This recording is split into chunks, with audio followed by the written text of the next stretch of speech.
In today's video, I'm going to teach you how to schedule Microsoft To Do tasks in Outlook.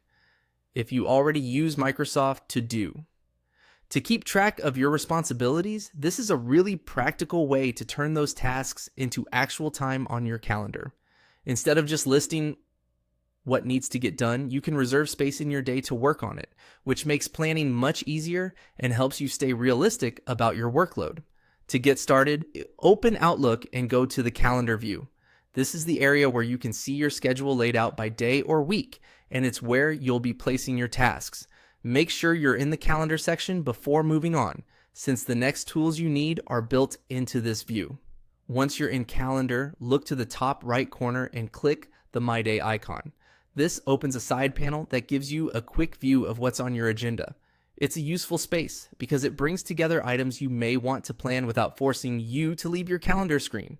Keeping both your schedule and your task list visible at the same time makes this process much smoother. After the Day panel opens, click on To Do. This switches the panel to show your Microsoft To Do tasks. At this point, you'll be able to browse the tasks you've already created and decide which ones you want to schedule.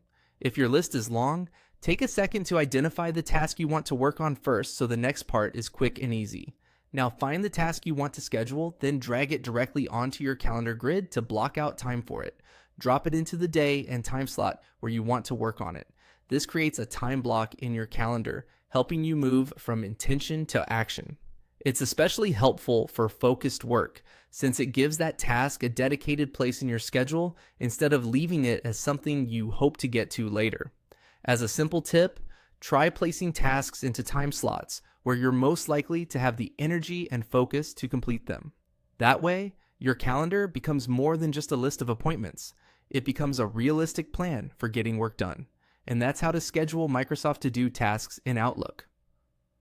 Once you start dragging tasks onto your calendar regularly, it becomes much easier to plan your day with intention and protect time for the work that matters most.